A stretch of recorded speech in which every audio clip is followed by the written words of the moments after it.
హృదయపూర్వకమైన వందనాలు మరి తెలియజేస్తూ ఉన్నారు పిల్లగా. మరి కృపా వర్తమానములలో నేటి మన ధ్యాన అంశం వాక్యము కీర్తన గ్రంథము నుంచి 65వ కీర్తన 4వ వచనము నుండి కొన్ని మాటలు మరి ధ్యానం చేసుకుందాం. నీ ఆవరణములలో నివసించున్నట్లు నీవు ఏర్పరచుకొని చేర్చుకొనివాడు ధన్యుడు. నీ పరిశుద్ధాలయము చేత నీ మందిరములోని మేలు చేత మేము తృప్తి పొందెదము. దేవుని స్తోత్రం. హల్లెలూయా, హల్లెలూయా. ప్రియులారా, కీర్తనకారుడు చాలా ప్రాముఖ్యమైన మాటలు ఇక్కడ తెలియజేస్తూ ఉన్నాడు. దేవుడు చలవిచ్చినటువంటి అద్భుతమైన మాటల్లో ఈ మాట చాలా గొప్పది. మరి కీర్తనకారుడు అంటాడు, నీ ఆవరణములలో నివసించువాడు ధన్యుడు అంటున్నాడు. దేవుని స్తోత్రం. హల్లెలూయా. మరి మనము మానవ మాతృలుగా మంచి గృహములో నివసించుట ఎంతో ధన్యతని మనం అనుకోవచ్చు. మంచి మేడలు మిద్దెలతో ఉన్న గృహాలలో నివసించడం మేలు శ్రేష్టమని మనం అనుకోవచ్చు. బైబిల్ లేఖనము చదివిస్తున్న గొప్ప మాట ఏంటంటే, దేవుని మందిర ఆవరణములలో నివసించడం ధన్యత. దేవుని స్తోత్రం. హల్లెలూయా. మరి అలాగే మరో చోట అంటాడు, నీ మందిరములో ఒక దినము గడుపుట 1000 దినముల కంటే శ్రేష్టం అంటున్నాడు. దేవుని స్తోత్రం. ఎందుకు ఆ మాట చెప్తున్నాడంటే, ఈ కడవర దినాల్లో అంచె దినాల్లో దేవునిలో గడిపేవారు తక్కువైపోయారు. చెప్పండి, దేవునిలో గడిపేవారు చాలా తక్కువ మంది అయిపోయారు. ఒకప్పుడు ఉన్నటువంటి అంత ఆసక్తి, భక్తి, విశ్వాసము, ప్రార్థన జీవితం మనుషుల్లో కనబడతలేదు. ఒకవేళ భక్తి చేసిన చాలా మందిలో వేషధారణ భక్తి కనబడుతుంది అంటాడు ప్రభువారు. లేకపోతే ఆచార ప్రకారంగా, అలవాటు ప్రకారంగా వచ్చేవారు ఉన్నారంటాడు ప్రభువారు. కానీ అలాంటి భక్తి వల్ల, అలాంటి ప్రార్థన జీవితం వల్ల మరి ఎలాంటి ప్రయోజనాలు కూడా మానవునికి లేవు, లేక క్రైస్తవునికి లేవు. కానీ ఇక్కడ బైబిల్ చెప్తున్న గొప్ప మాట ఏంటంటే, దేవుడు మనల్ని ఏర్పరచుకున్నాడు. దేవుని స్తోత్రం. మనం ఎవరు మాట్లాడి దేవుని చేత ఏర్పరచబడిన వారు. లోకములో ఎంతో మంది ఉన్నారు. అలాంటి వారికి లేని ఆధిక్యత, ధన్యత, కృప, కరుణ, కటాక్షములన్నీ కూడా ప్రభు మనకి ఇచ్చారు. ఎందుచేత ఆయన ఏర్పాటు చేసుకున్నాడు మనకి. కానీ బైబిల్ చెప్తున్న ఇంకో గొప్ప మాట ఏంటంటే, పిలువబడిన వారు అనేకులు కానీ ఏర్పరచబడిన వారు కొందరే. దేవుని స్తోత్రం. ఆయన ఎప్పుడో 2000 సంవత్సరముల క్రితమే ఆయన మత్తయి సువార్త 11వ అధ్యాయం 28వ వచనం ప్రకారంగా, ప్రయాసపడి భారం మోసుకొనుచున్న సమస్త జనులారా నా యొద్దకు రండి, నేను మీకు విశ్రాంతిని కలుగు చేస్తానని ఎప్పుడో పిలిచాడు. అందరినీ పిలిచాడు. అది నిన్ను నన్నే కాదు, ఆ మాట నీకే నాకే కాదు పిల్లరా, ప్రపంచ దేశములలో ఉన్న ప్రతి వారిని కూడా ఆ మాట చేత ప్రభు పిలిచారు. మరి ఆ మాట ప్రతి వారు కూడా నమ్మగలిగితే మరి రోజున మందిరాలు పట్టవు, జనసమూహముతో చర్చలు పట్టవు పిల్లరా. కానీ మరి ఎంతమంది ఉంటున్నాం సంఘములో, మందిరములంటే 100 మంది ఉంటున్నాం. కారణం ఏంటంటే, దేవుడు మనల్ని ఏర్పాటు చేసుకున్నాడు. మనం పిలవడమే కాకుండా, చెప్పండి, మనం పిలవడమే కాకుండా దేవుడు మనల్ని ఏర్పాటు చేసుకున్నాడు. కాబట్టి మనం ధన్యులమండి. దేవుని ఏర్పాటులో ఉన్నాం. మనం దేవుని చేత ఏర్పాటు చేయబడిన మరి నీవు నేను కూడా ఆదివారం దేవునికి దూరముగా ఉండకూడదు. దేవునికి దగ్గరగా ఉండాలి. దేవుని సన్నిధిలో గడపాలి. దేవుని మందిరములో గడపాలి. ఎందుచేతంటే మనము దేవుని చేత ఏర్పరచబడిన వారు. మళ్ళా పత్రికలు అంటాడు కదా, మీరు విలువ పెట్టి కొనబడిన వారు. దేవుని స్తోత్రం. ఏర్పరచుకున్న నిన్ను నన్ను కూడా మరి ఆయన ఎలా ఏర్పాటు చేసుకున్నాడు? ఆయన విలువైన అమూల్యమైన రక్తముతో నిన్ను నన్ను కూడా కొన్నాడే. దేవుని స్తోత్రం. మనము సామాన్యులము కాదు. లోకులకి, లోకానికి, మనుషులకు మనం ఒకవేళ సామాన్యమైన వ్యక్తులుగా, సామాన్యమైన మానవులుగా మనం ఒకవేళ కనబడచ్చేమో కానీ దేవుని దృష్టిలో మనము చాలా విలువ గలవాదము. దేవుని స్తోత్రం. చెప్పండి, దేవుని సన్నిధిలో మనం చాలా విలువైన వారు, విలువ గలవారు. దేవుని స్తోత్రం. బ్రతుకున్నా విలువే, మరణించిన విలువే. దేవుని స్తోత్రం. ఎంత గొప్ప ధన్యకండి. ఒకడు క్రైస్తవుడుగా మార్పు చెందుట చేత, ఒకడు దేవుని యందు భయభక్తులు కలిగి జీవించడం ద్వారా వారు ఎంతో ధన్యులంటే, బ్రతుకున్నా ధన్యులే, చనిపోయినా ధన్యులే. దేవుని స్తోత్రం. మరి కీర్తన గ్రంథం అంటాడు, యెహోవా భక్తుల మరణం ఆయన దృష్టికి విలువ కలదంటాడు. అలాగే ధన్యులమే. ఒకవేళ క్రీస్తుని నమ్ముకుని మరణించిన ధన్యులమే, లేక క్రీస్తుని నమ్ముకుని జీవిస్తున్న ధన్యులమే. దేవుని స్తోత్రం. భూలోకంలో మానవులు మేడలు మిద్దులు బట్టి, ఆస్తులు అంతస్తులు బట్టి ఒకవేళ గౌరవం ఇవ్వచ్చు, లేదా గొప్పవారిగా ధన్యులుగా ఎంచవచ్చు. ప్రభువారు మేడ మిద్దులు ఆస్తు అంతస్తులు బట్టి కాదైన ధన్యులుగా మనం ఎంచింది. దేని బట్టి అంటే మనలో ఉన్న విశ్వాసాన్ని బట్టి, మనలో ఉన్న భక్తిని బట్టి, మనలో ఉన్న ప్రార్థన జీవితాన్ని బట్టి. ఒకవేళ మన భూలోక రీతిగా వ్యాధులతో, బాధలతో, శోధన సమస్యలతో ఉన్నవారమైనప్పటికీ కూడా ఆత్మీయ జీవితంలో, భక్తి జీవితంలో మనం కరెక్ట్ గా ఉన్నట్లయితే, ప్రభులో స్థిరమైన వారిగా, బలమైన వారికి ఉన్నట్లయితే మనము చాలా ధన్యులం. దేవుని స్తోత్రం. మరి ధన్యత ప్రభులో ఉన్న మరి నీకు నాకే ప్రభు ఇచ్చేదని మనం నమ్ముదాం. దేవుని స్తోత్రం. మరి కొన్ని మాటలు చూద్దాం. 27వ కీర్తన 4వ వచనాన్ని చదువుదాం. 27వ కీర్తన 4వ వచనం. యెహోవా యొద్ద ఒక వరము అడిగి తిని దానిని నేను వెతుకుచున్నాను. చాలు. దేవుని స్తోత్రం. మరి దేవుని చేత ఏర్పరచబడిన వారు దేవుని దగ్గర ఏది అడిగినా సరే అది ఇవ్వడానికైనా సిద్ధముగా ఉన్నాడు. దేవుని స్తోత్రం. మరి అక్కడ భక్తుడు అంటాడు కదా, యెహోవా యొద్ద నేను ఒక వరము అడిగి తిని.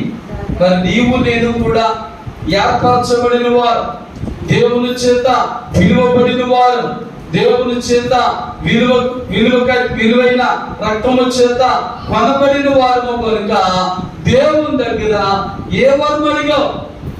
మానవత్తులుగా ఏమడుగుతాం మనం? భూలోకంలో అవి కావాలి ప్రభా, ఇది కావాలి ప్రభా అని అడుగుతాం. కానీ లేఖనములు చెబుతున్న గొప్ప మాట ఏంటంటే, దేవుని సన్నిధిలో కొన్ని వరాలు ఉన్నాయి. ఆ వరాలు అడగాలి. క్రమంగా మందిరానికి వచ్చే వారం అడగాలి మనం. దేవుని స్తోత్రం.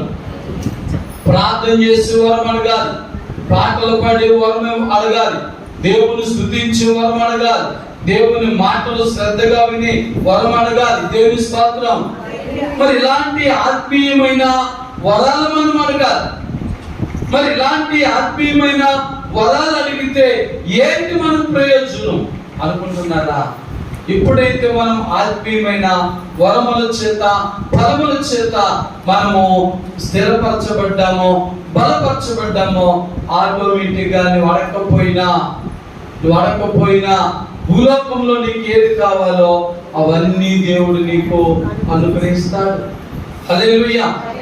మరి వరాలు సంపాదించుకోవడమే కష్టం. మేడలు, మిద్దెలు, ఆస్తులు, అంతస్తులు సంపాదించడం అది సులువే. కానీ లోకములు లోకలు అనుకుంటున్నారు అవి కష్టం అనుకుంటున్నారు. ఏవి? మేడలు, మిద్దెలు, ఆస్తులు, అంతస్తులు, గౌరవాలు, అధికారాలు ఇలాంటివి సంపాదించడం చాలా కష్టం అనుకుంటున్నారు. ప్రభు అంటున్నాడు అది కష్టం కాదు. మరి మనము సామెతల గ్రంథంతో మాట అంటాడు, ధనము సంపాదించ ఆశపడకండి, అది రెక్కలు దాల్చి ఎగురిపోను అంటాడు. దేవుని స్తోత్రం. ఒకవేళ మనం చేసే భక్తి, మనం చేసే ప్రార్థన కేవలము ఏదో సంపాదించాలి, డబ్బు సంపాదించాలి, ఆస్తి సంపాదించాలి, పాడి పంటలు సంపాదించాలి, మంచి ఉద్యోగులు సంపాదించాలి, మంచి వ్యాపారం సంపాదించాలి, ఇలాంటి ఏవేవో భూలోకి సంబంధించినవి సంపాదించాలని మనం ఒకవేళ ప్రయాసపడితే ఆత్మీయమైన వరాలు కూడా పోగొట్టుకుంటాం. ఎందుకంటే మనం ఇవన్నీ అవసరమని దేవుడికి తెలుసు అంటున్నాడు. మనం ఆత్మీయ జీవితంలో, భక్తి జీవితంలో ఉండి దేవుడు నిన్ను నన్ను కూడా ఎందుకైతే పిలిచాడో, ఎందుకైతే ఏర్పాటు చేసుకున్నాడో అది మనము గమనించి గుర్తించి దానిలో బలముగా ఉంది. అనగా భక్తిలో బలమైన వారిగా, స్థిరమైన వారిగా మనం ఉంటే కదా లోకములో నీకు నాకు ఏది కావాలనో ఆయనకు తెలుసట.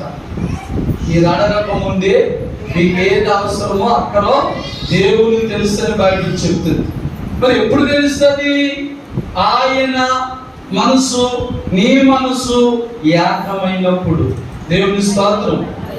ఆయన మనసు వేరుగా నీ మనసు వేరుగా ఉంటే కాదు, ఆయనలో నీవు నిమగ్నులమైపోతే, ఆయనలో నీవు లీనమైపోతే. అందుకే మరి తీయదు గాని యోహాను సువార్త 15వ అధ్యాయంలో ప్రభు చెప్పిన గొప్ప మాట ఏంటంటే, నేను ద్రాక్షవల్లిని, మీరు నా తీగలు అన్నారు. ద్రాక్షవల్లిలో తీగె ఉంటేనే కానీ, అంటుకట్టబడి ఉంటేనే కానీ ఎలాగ ఫలించదో అంటారు. అలాగే మనం ఫలించాలి. నిజంగా ద్రాక్ష పల్లిలో ఆ ద్రాక్ష తీగ ఉన్నప్పుడే అది ఫలిస్తుంది. ప్రత్యేకంగా అడగక్కర్లేదు, కాపు కాయమని అక్కర్లేదు. కానీ నీవు నేను కూడా క్రీస్తులో అంటుకట్టబడినట్లయితే, ఆ ద్రాక్ష వల్లిలో అంటగట్టబడిన ఆ యొక్క తీగె తగిన కాలమందు ఎలాగైతే ఫలిస్తుందో అలాగే నీవు నేను కూడా దేవునికి అంటగట్టబడి ప్రభులో బలమైన వారిగా, ప్రభులో స్థిరమైన వారిగా మనం ఉన్నప్పుడు మనము కూడా అలాగే ఫలిస్తాం. దేవుని స్తోత్రం. ఈ ఫలించనే మాట ఈ ఏడాది కొత్తగా ప్రభు మనకి ఇచ్చింది కాదండి. ఆదికాండం 1వ అధ్యాయంలో ఇచ్చాడు.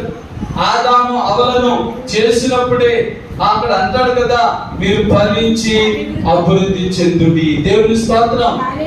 మళ్ళా కొత్తగా మనం నేను ఫలింపచే ప్రభా, నన్ను అభివృద్ధి చే ప్రభా అని అడగవలసిన అవసరం లేదు. ఆది మానవులైన ఆదాముల కాలంలోనే దేవుడు ఈ మాట మనకు వాగ్దానం చేశాడు, మీరు ఫలించి అభివృద్ధి చెందండి.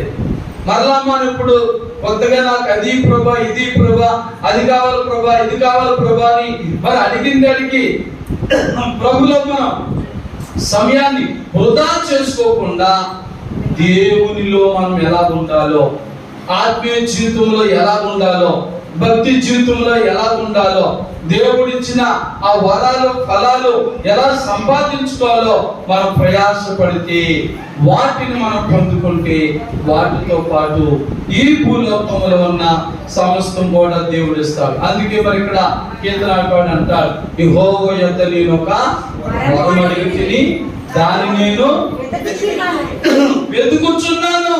దేవుని స్తోత్రం. ఎలా వెతకాలి?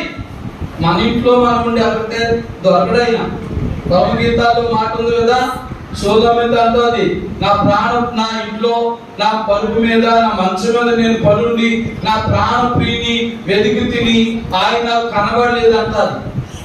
ఇంట్లో ఉండి కనపడతాడైనా ఆయన ఎక్కడున్నాడు? 82వ కీర్తన 1వ వచనం ప్రకారంగా దేవుని సమాజంలో దేవుడు నిలుచున్నాడు. దేవుని మందిరములో దేవుడు ఉన్నాడు కనుక అక్కడికి రావాలా.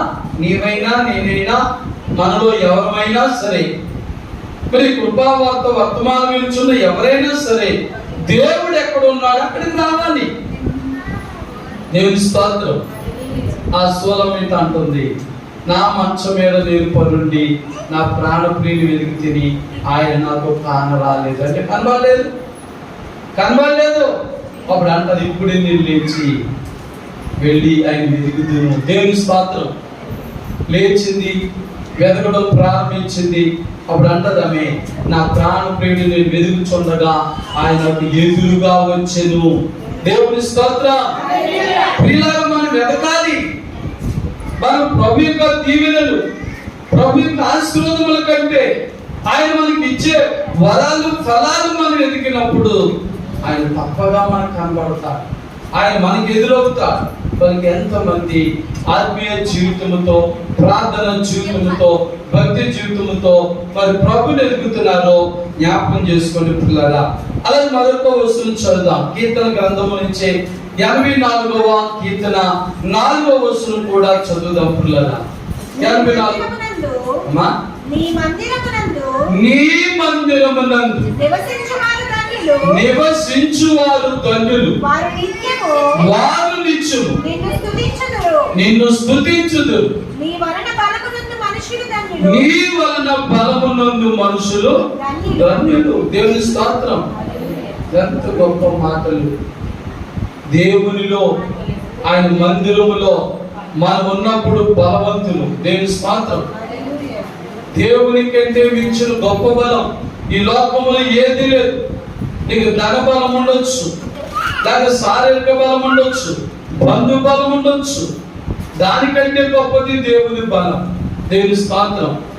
దేవుని మందిరములో నివసించు వారందరూ కూడా గొప్ప బలవంతులు. ఎంత గొప్ప బలం అంటే, ఎంత పెద్ద శోధన వచ్చినా మనం కృంగిపోము.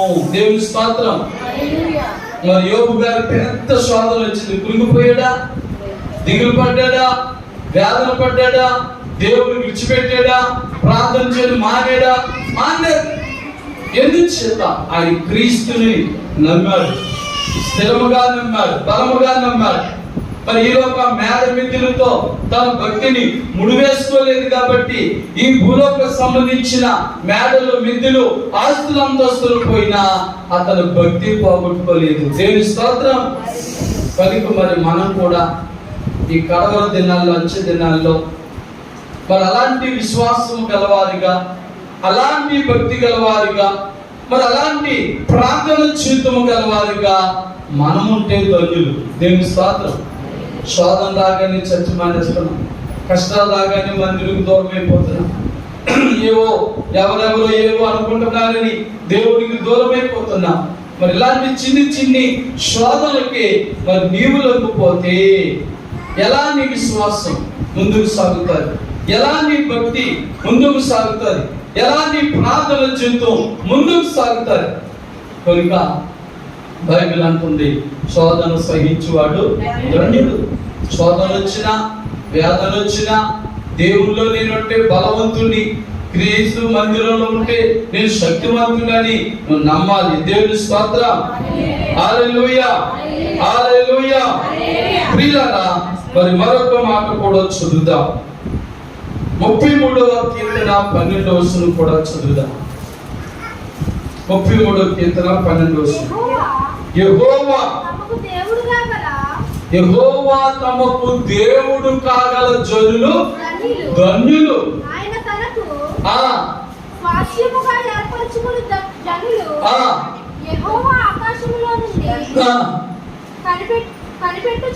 దేవుని స్తోత్రం. హల్లెలూయా. మరి యెహోవా తమకు దేవుడు కాగల జనులు ఎవరట? ధన్యులు. అనగా మరి నీవు నేను కూడా క్రీస్తుని కలిగి ఉన్నాము కనుక మనం ఎంత ధన్యులమో ఆలోచించగలరా. మరి లోకంలో కోట్ల ఆస్తి కంటే క్రీస్తుని మనం కలిగి ఉండడం గొప్ప భాగ్యం. హల్లెలూయా. అందరితో హల్లెలూయా. కనుక ప్రియులారా, మరి నీవు నేను చాలా ధన్యులమండి. ప్రభు మనకి ఇచ్చిన గొప్ప భాగ్యం ఇది. ఆయన ఆరాధించడం, ఆయన మందిరాన్ని దర్శించడం, ఆయన సన్నిధిలో చేరడం అనేది గొప్ప ధన్యత. మరి కొన్నిసార్లు మనం ఏవేవో అనుకుంటుంటాం. మందిరానికి వచ్చే నాకు అది జరగలేదు, ఇది జరగలేదు అంట. బైబిల్లో కఠినమైన మాట చెప్తాడు, నా మందిరమునకు రమ్మన్నది ఎవరు, నిన్నెవరు రమ్మన్నారని అడుగుతాడు ప్రభు. దేవుని స్తోత్రం. దేవుని దగ్గరికి వచ్చి ఇక్కడ నాకు అది చేయలేదు, ఇది చేయలేదు, దేవుడు నాకు అలా జరిగించలేదు, ఇలా జరిగించలేదని నిరాశ పడవద్దు. ఒకవేళ ఏదైనా కార్యం జరగకపోతే మనల్ని మనం పరీక్షించుకోవాలి. దేవుని వాక్యానుసరమైన దైవభక్తి మనలో ఉందా లేదా, అలాంటి విశ్వాస జీవితం, భక్తి జీవితం మనలో ఉందా లేదని మనలో మనం పరీక్షించుకోవాలి. ఎందుకంటే బైబిల్ చెప్తుంది, యెహోవా తమకు దేవుడు కాగల జనులు ధన్యులు. ఆయన అందరికీ దేవుడు ఉండలేదండి, ఆయన అందరికీ ప్రభుగా ఉండలేదండి. ఎవరైతే ఆయనను ఆత్మతోనూ సత్యముతోనూ ఆరాధిస్తారో, ఎవరైతే యథార్థమైన మనసుతో ఆయన ప్రార్థిస్తారో, స్తుతిస్తారో, వారికి ఆయన దేవుడుగా ఉండగలడు. దేవుని స్తోత్రం. వారికి ఆయన దేవుడుగా ఉండగలడు. అందుకని అవిశ్వాసంతో, భక్తిహీనతతో, ఆచార ప్రకారంగా, అలవాటు ప్రకారంగా మనం వచ్చి దేవుడు నాకు ఏ కార్యం చేయలేదు, దేవుని సన్నిధిలో నేను ధన్యుని కాలేకపోయినట్టే కుదరదు పిల్లరా. యెహోవా తమకు దేవుడుగా చేసుకోవాలి. మనం యెహోవా తమకు దేవుడు కాగల జనులు ధన్యులు. మనమే చేసుకోవాలి. మనమంటాం, మీ యేసయ్య గొప్పవాడైతే నేను పిలుచుకోమానండి, మందిరాన్ని రప్పించుకోమానండి. ఏంటి ప్రయోజనం? మరి మనము దేవుని దగ్గరికి రావడం వల్ల ఏమీ ప్రయోజనం లేదు. మనము ప్రభు దగ్గరికి వస్తే మనకే ఆశీర్వాదం, మనకే ప్రయోజనం ఉన్నది. మనము మన కష్టాలు, మన బాధలు, మన లోటులు, మన పొదులు కూడా ప్రభుతో చెప్పుకున్నప్పుడు ఆయన మన బాధలు విని, మన శోధనను చూసి మనకు మేలు చేస్తాడు. కాబట్టి మనం ధన్యులు. కాబట్టి దేవుణ్ణి మనము ప్రభుగా చేసుకోవాలి. ఆ యేసయ్యని మన దేవునిగా, ఆరాధ్య దైవముగా మనము చేసుకుంటే మనము ధన్యులం అవుతాం. దేవుని స్తోత్రం. హల్లెలూయా. అలాగే 65వ కీర్తన 4వ వచనంలో 3వ లైన్ చదువుదామండి. మరి 3వ లైన్లో నీ పరిశుద్ధాలయము చేత, నీ మందిరములోని మేలు చేత మేము తృప్తి పొందేదము. దేవుని స్తోత్రం. చివరిగా ఈ మాట ముగించుకుందా విని, పిల్లగా దేవుని మందిరములో ఏముందన్నాడు? అక్కడ మేలు ఉంది. చెప్పండి, నీ మందిరములోని మేలు చేత అన్నాడు. నీ మందిరములోని మేలు అనగా దేవుని మందిరములకు నీవు క్రమముగా వస్తే నీకేం కలుగుతుంది? మేలు కలుగుతుంది. ఎందుకంటే దేవుని మందిరంలో ఉన్నది మేలు, కీడేము కాదు. కీడేము లేదు. దేవుని సన్నిధిగా వస్తే కీడు కలుగుతుందేమో, నష్టం కలుగుతుందేమో, కష్టం కలుగుతుందేమో, దేవుని మందిరానికి మోతాదు చూసుకుని రావాలేమో, ఏమీ లేదు. ఎప్పుడు నీ మనసు మార్చుకుంటావో, ఎప్పుడు నీ మనసుకు మందిరానికి వెళ్ళాలనిపిస్తుందో వెంటనే నువ్వు రావచ్చు. ఇక అది మంచిదా చెడ్డదా అని నువ్వు అనుకోవద్దు. ఎందుకు చేతంటే ఇది ఒక గొప్ప మాట ఉంది, నీ మందిరంలోని మేలు చేత మేము తృప్తి పొందేదము. దేవుని స్తోత్రం. నిజముగా దేవుని చేత పిలువబడిన వారు, దేవుని చేత ఏర్పరచబడిన వారు పిల్లల దేవుని సన్నిధికి వచ్చడం ద్వారా దేవుని మందిరములో అనేక మేలు ఉన్నాయి. దేవుని స్తోత్రం. చూద్దాం ఒక వాక్యం పరిశుద్ధ గ్రంథములో నుంచి 16వ కీర్తన 11వ వచనం చదువుదాం. 16వ కీర్తన 11వ వచనం. జీవ మార్గమును నీవు నాకు తెలియజేసేదవు. చూడండి, నీ సన్నిధిని సంపూర్ణ సంతోషముల కలవు. నీ కుడి చేతిలో నిత్యము సుఖములు కలవు. దేవుని స్తోత్రం. చూడండి, దేవుని మందిరం మనకు మేలుందా కీడుందా? చెప్పండి, మేలుందా కీడుందా? మేలుంది. హల్లెలూయా. ఆయన కుడి చేతి నిండా నీకు నాకు కావలసిన మరి నిత్య సుఖాలు ఉన్నాయి. మరి నువ్వు మందిరానికి వచ్చి దేవుని సన్నిధిలో ఆత్మీయ జీవితంతో, భక్తి జీవితంతో, ప్రార్థన జీవితంతో మరి నువ్వు ప్రార్థన చేయగలిగితే ఆయన మందిరంలో ఉన్న ఆ మేలులు, ఆయన కుడిచేది గుప్పులు విప్పితే చాలు నీకు నిత్య సుఖాలన్నీ ఉన్నాయి. దేవుని స్తోత్రం, హల్లెలూయా. అలాంటి ప్రభుని మనం కలిగి ఉన్నాం. అలాంటి దీవెన నువ్వు పోగొట్టుకుంటున్నావు మందిరం రాకపోతే. నువ్వు శుక్రవారం, ఆదివారం, బుధవారం దేవుని సన్నిధికి నువ్వు దూరంగా అయినప్పుడు పిల్లరా ఇలాంటి దీవెనలన్నీ కూడా మేలులన్నీ పోగొట్టుకుంటున్నావు. ఇది నా మాట కాదు, దేవుని మాట. ఏమన్నా నీ మందిరములోని మేలు చేత మేము తృప్తి పొందేదేమో. దేవుని స్తోత్రం. మానవునికి కావలసిన ఆ మేలులన్నీ కూడా దేవుని మందిరములో ఉన్నాయి. అందుకే మరి దేవుని మందిరానికి ప్రతి వారు కూడా రావాలి. మరి నీవు నేను ప్రతి వారు రావాలి. మరి ఆఖరికి ఇంకో విషయం చదువుకుందాం. కీర్తన గ్రంథము నుంచే 36వ కీర్తన 8వ వచనాన్ని చదువుదాం. నీ మందిరం యొక్క ఏంటంటే నీ మందిరములో ఏముంది? వేరే కాకుండా సమృద్ధి ఉంది. నీ మందిరములోని సమృద్ధి చేత వారు సంతృప్తి నొందుచున్నారు. దేవుని స్తోత్రం. దేవుని మందిరములో మేలులు ఉన్నాయి, సంతృప్తి ఉంది, సమృద్ధి. మరి ఎంత సమృద్ధి అంటే నీకు ఎంత కావాలనుకుంటున్నావో, ఏమేమి కావాలనుకుంటున్నావో అవన్నీ కూడా నువ్వు మందిరానికి వస్తే పొందుకుంటావు. దేవుని స్తోత్రం. మరి మందిరములో సంతృప్తి ఉంది, దేవుని మందిరంలో మేలులు ఉన్నాయి. కనుక దేవుని బిడ్డలు, అందుకే మనం మానకుండా దేవుని మందిరానికి రావాలి. దేవుని బిడ్డలుగా, క్రైస్తవ బిడ్డలుగా, సంఘ సభ్యులుగా, విశ్వాసులుగా, ప్రభులో బలమైన వారిగా, ప్రభులో స్థిరమైన వారిగా మనం ఎల్లవేళ కూడా ప్రభులో బలంగా ఉండాలి. దేవుని స్తోత్రం. అందుచేత ఇప్పుడు ఆలోచించండి, మందిరమునకు మానివేస్తే ఏం పోగొట్టుకుంటున్నాం? ఆశీర్వాదాలు పోగొట్టుకుంటున్నాం, మేలులు పోగొట్టుకుంటున్నాం, ఆయనలో ఉన్న సమృద్ధి, అభివృద్ధిని మనం పోగొట్టుకుంటున్నాం. ఆయన కుడి చేతి నిండా నిత్య సుఖాలు ఉన్నాయి, అవన్నీ పోగొట్టుకుంటున్నాం. అందుచేతనే దేవుడు నిన్ను నన్ను కూడా అవన్నీ పొందాలని, అవన్నిటిని కూడా అనుభవించాలని దేవుడు మనం పిలిచి మనలను ఏర్పరచుకున్నాడు. దేవుని స్తోత్రం.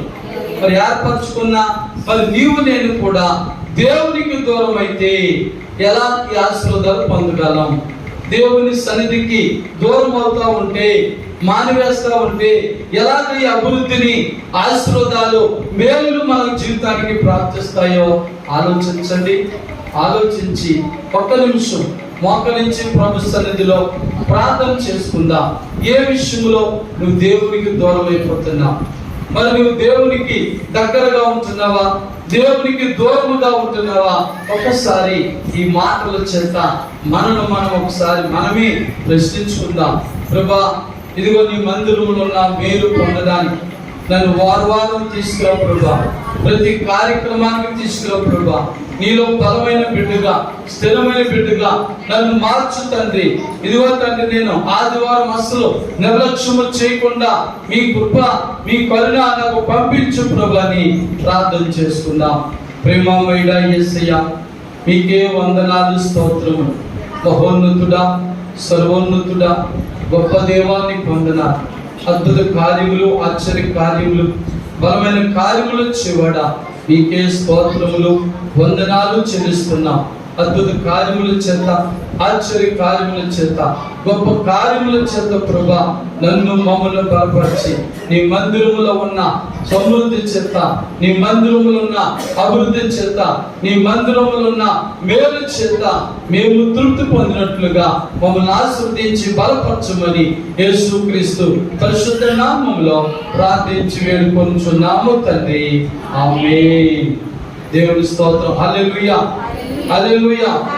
ఇంతవరకు కృపావార్త వర్తమానములు మరి శ్రద్ధగా విన్న మీ అందరికీ ప్రభు తరపున వందనాలండి. God bless you all. God bless you.